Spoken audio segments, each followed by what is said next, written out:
mangihi. So, and then that is what they tell you, then you ask, no? Ilang beses sa gabi, kung ma-remember nila, ma-count nila.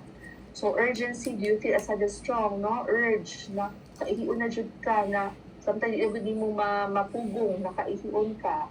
Urgency incontinence, have you ever, I think kanina na-ask mo to Ken, no? Nag-leak, naggawas na big ang ihi. Have you ever leaked your urine before you could get to the bathroom, no?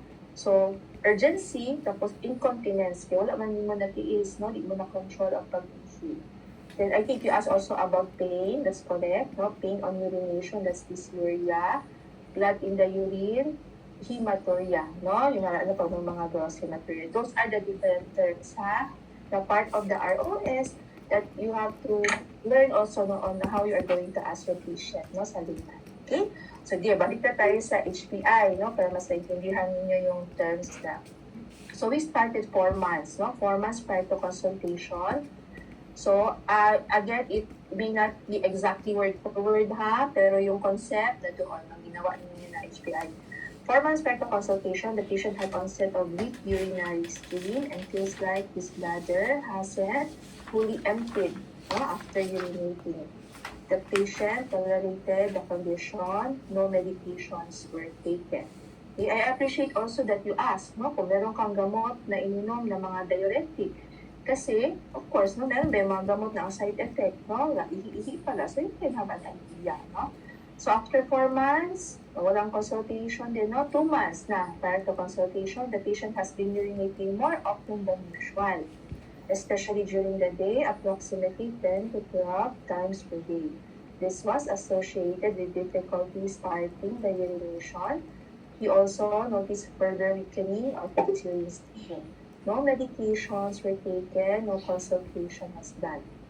2 weeks prior to consultation, the patient reported worsening urinary frequency with 15 to 20 times per day, which also wakes up the patient during the night to urinate, affecting his sleep.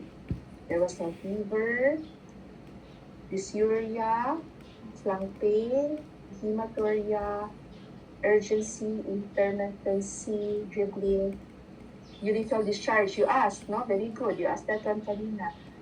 Scrotal swelling and changes in bowel movement. So, worsening of the above complaints, particularly increased urinary frequency, prompted the patient to seek for consultation. So, basically, yung dalas ng pag-ihi, no? Yun yung primary complaint ng patient. Okay, kuha nyo. So, mamaya pag-retrace or rewrite ninyo, ha? Ayusin nyo lang yung inyong HPI. So, past medical history, childhood is unrecorded. Anong pertinent natin sa past medical history? Patient is hypertensive. So, patient mentioned, the watcher mentioned 2005, so ilang years ago na yun?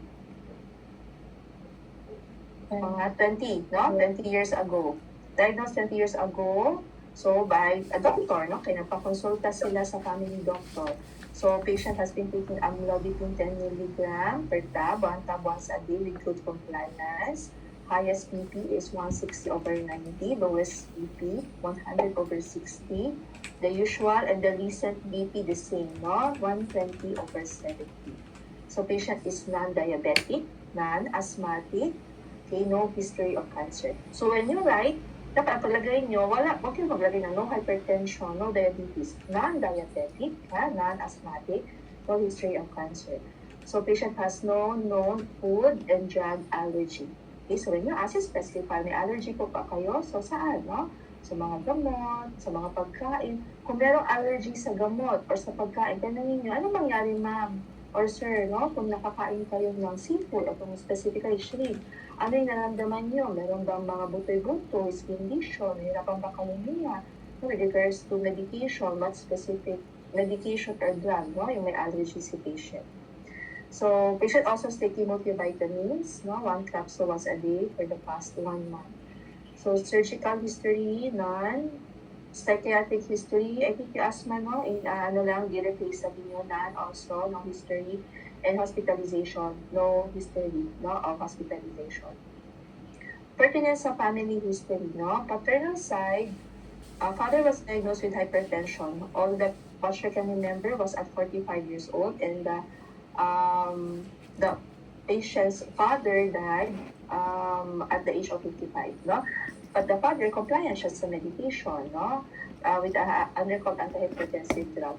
But the cause of death was because of prostate CA. So they have a history of prostate cancer sa paternal side. Okay, maternal side, no, have history of hypertension, diabetes, asthma, or cancer. Personal and social history, patient is a senior citizen, no regular physical activity, no? Takes care ng sari-sari store, no?